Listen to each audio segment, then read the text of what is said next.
च्यानलका नयाँ अपडेट पाउनको लागि सब्स्क्राइब गर्नुहोस् च्यानल ग्लोबल सञ्जयलाई, साथमा नोटिफिकेसन पाउनको लागि बेल बटन थिचिदिनु हुन अनुरोध छ। देश तथा विदेशबाट हेर्नुहुने सम्पूर्ण दर्शक महानुभावमा न्यानो अभिवादन र स्वागतम।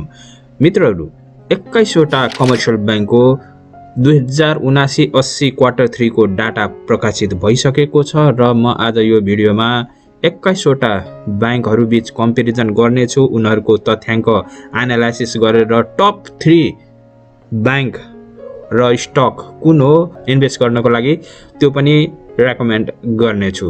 मित्रहरू, यो कुनै फाइनेन्शियल एडभाइस होइन र इन्भेस्टमेन्ट डिसिजन तपाईको हुनेछ। नेपाल स्टक एक्सचेन्जको कुरा गर्नु पर्दाखेरि स्टक एक्सचेन्ज ओह्रालो लागि नै रहेको छ र मार्केट बियरिस मोडमा छ र मे 11, 2023 को डाटा हेर्ने हो भने -3.34 ले डिक्रिज भएर अहिले 1838.59 को बिन्दुमा नेप्से इन्डेक्स रहेको छ र अहिलेको डाटा अनुसार टप गेनर्समा आत्मनिर्भर लघुवित्त संस्था रहेको छ। 6.10% ले वृद्धि भएको छ प्राइसमा र प्राइस रहेको छ 661। त्यसै गरी अर्को रहेको छ सिटिजन म्युचुअल फन्ड 5.89% ले ग्रोथ भएको छ। मनोकामना स्मार्ट लघुवित्त संस्था 5.71। त्यसै गरी अर्को रहेको छ इस्टर्न हाइड्रो पावर लिमिटेड 5.66% ले वृद्धि भएको छ भने कुमारी इक्विटी फन्ड 5% ले वृद्धि भएको छ। एलटिपी रहेको छ 8.40। र अबको विषयवस्तुतिर जाउँ मित्रहरू। 21वटा कमर्सियल ब्याङ्कले आफ्नो डाटा सार्वजनिक गरिसकेको छ 79-80 क्वार्टर 3 को लागि र यो डाटा अनुसार म सरसरी पोइन्ट अनुसार म एनालाइसिस गर्नेछु। Net profit, paid up capital, reserve and surplus, त्यसै गरी deposit, loan and advance, net interest income, provision, earning per share, net worth, PE ratio, capital adequacy ratio र नन पर्फर्मिङ लोन। र यो सबै डाटा एनालाइसिस गर्दाखेरि 21वटा वाणिज्य bank मध्ये सबैभन्दा धेरै नेट प्रॉफिट कमाउन सफल नबिल ब्याङ्क लिमिटेडले 5.12 अर्ब रुपैयाँ कमाउन सफल भएको छ। त्यसै गरी दोस्रोमा रहेको छ ग्लोबल आइएमई ब्याङ्क लिमिटेड र ग्लोबल आइएमई ब्याङ्क लिमिटेडले 4.36 अर्ब रुपैयाँ कमाएको छ। त्यसै गरी तेस्रोमा रहेको छ एनआइसी एसिया ब्याङ्क लिमिटेड 4.1 अर्ब रुपैयाँ। एभरेस्ट ब्याङ्क लिमिटेड 62.63% ले ग्रोथ भएको छ। त्यसै गरी एग्रिकल्चर डेभलपमेन्ट ब्याङ्क लिमिटेड 1.4 अर्ब र 45.36% ले घटेर गएको छ नेट प्रॉफिट। र पेड अप क्यापिटलको कुरा गर्नु पर्दाखेरि सबैभन्दा धेरै पेड अप क्यापिटल रहेको छ ग्लोबल आइएमई ब्याङ्क लिमिटेड 35.77 अर्ब। दोस्रोमा रहेको छ Nepal investment mega bank limited 34.13 अर्ब। तेस्रोमा रहेको छ नबिल ब्याङ्क लिमिटेड 27.6 अर्ब। र रिजर्भ एन्ड सरप्लसको कुरा गर्नु पर्दाखेरि सबैभन्दा धेरै रहेको छ नबिल ब्याङ्क लिमिटेडको र रिजर्भ जति धेरै भयो त्यति नै ब्याङ्क राम्रो मानिन्छ। जोखिम अवस्थामा फाइट गर्न सक्छ ब्याङ्कले र रिजर्भबाट चाह्यो भने ब्याङ्कले बोनस एड गरेर राम्रो बोनस पनि दिन सक्छ र नबिल ब्याङ्क लिमिटेडले फड्को मारेको छ रिजर्भमा। दोस्रोमा रहेको छ Nepal investment mega bank limited 22.82 अर्ब। तेस्रोमा रहेको छ नेपाल ब्याङ्क लिमिटेड 20.86 अर्ब।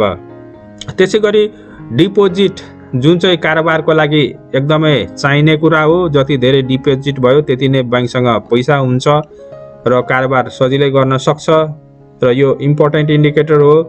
र सबैभन्दा धेरै डिपोजिट रहेको छ ग्लोबल आइएमई ब्याङ्क लिमिटेडको डिपोजिट रहेको छ 4.9 खर्ब रुपैयाँ ग्लोबल आइएमई ब्याङ्क लिमिटेड। 2 नम्बरमा रहेको छ नबिल ब्याङ्क लिमिटेड 3.63 खर्ब। त्यसै गरी नेपाल इन्भेस्टमेन्ट ब्याङ्क लिमिटेडको 3.50 खर्ब रुपैयाँ। त्यसपछि स्ट्यान्डर्ड चार्टर्ड ब्याङ्क रहेको छ 1.7 खर्ब रुपैयाँ। त्यसै गरी लोन एन्ड एडभान्स पनि खर्बमा रहेको छ। ग्लोबल आइएमई बैंक लिमिटेडको सबैभन्दा धेरै लोन एन्ड एडभान्स रहेको छ। लोन एन्ड एडभान्स जति धेरै गयो त्यति नै राम्रो हो मित्रहरू, किनभने बैंकले कमाउने भनेकै ऋणबाट हो।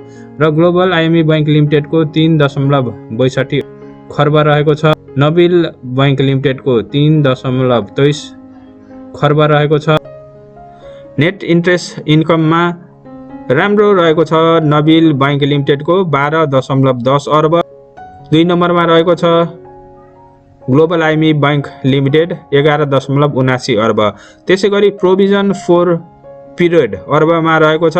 सबैभन्दा हाइस्ट रहेको छ कुमारी बैंक लिमिटेडको 3.96 अर्ब। दोस्रोमा रहेको छ 3.33 अर्ब र सबैभन्दा थोरै रहेको छ एनआइसी एसिया बैंक लिमिटेडको 24 करोड रुपैयाँ।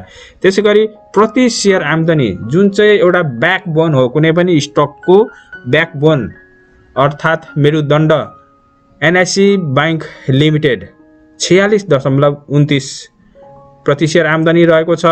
र हामी हेर्न सक्छौँ धेरै वर्ष नबिल बैंकले प्रति सेयर आम्दानीमा लिड गर्दै आएको थियो, तर केही वर्षदेखि अन्य बैंकहरूले जितेको छ नबिल बैंकलाई। र एनआइसी एसिया बैंक लिमिटेडले धेरै जसो इन्डिकेटर्सहरूमा राम्रो गर्दै आएको छ र अब सबैको प्रिफर्ड स्टकको रूपमा एनआइसी बैंक लिमिटेडले आफूलाई स्थापित गरेको छ र 46.29 रहेको छ प्रति सेयर आम्दानी टपमा। दोस्रोमा रहेको छ standard chartered bank Nepal limited 36.91। तेस्रोमा रहेको छ एभरेस्ट बैंक लिमिटेड 30.74 र सबैभन्दा थोरै इपिएस रहेको छ कृषि विकास बैंक लिमिटेडको 7.90। त्यसै गरी नेट वर्थ पर सेयर जुन चाहिँ एउटा एकदमै इम्पोर्टेन्ट इन्डिकेटर हो स्टकको, र नेटवर्थमा एनआइसी एसिया बैंक लिमिटेडको सबैभन्दा राम्रो रहेको छ 248.88।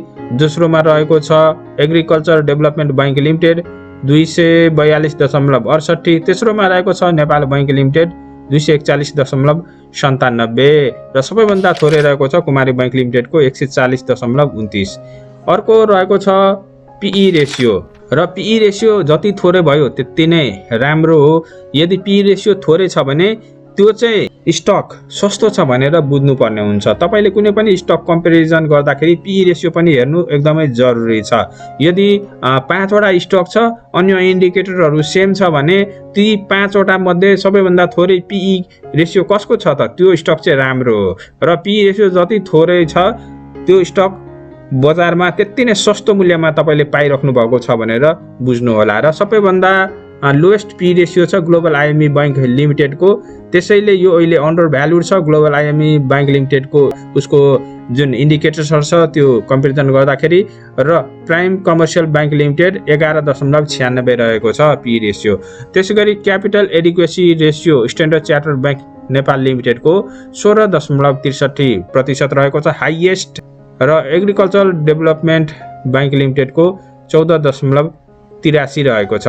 नन पर्फर्मिङ लोन, र नन पर्फर्मिङ लोन जति थोरै भयो त्यति नै राम्रो, किनभने यो यस्तो लोन हो जुन चाहिँ खराब ऋण हामी भन्छौँ, जुन चाहिँ बैंकलाई उठाउन गाह्रो भएको छ, उठेको छैन, प्रब्लम छ, समस्या छ, त्यस्ता ऋणलाई नन पर्फर्मिङ लोन भन्छ। र नन पर्फर्मिङ लोनमा सबैभन्दा थोरै रहेको छ एभरेस्ट बैंक लिमिटेडको 0.70%।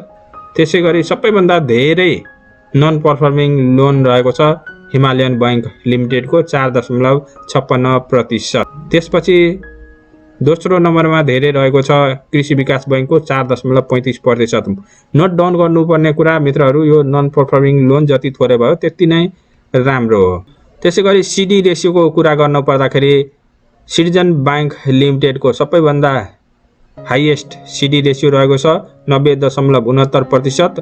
त्यसै गरी सबैभन्दा लोएस्ट सिडी रेसियो रहेको छ 77.74% नेपाल बैंक लिमिटेडको।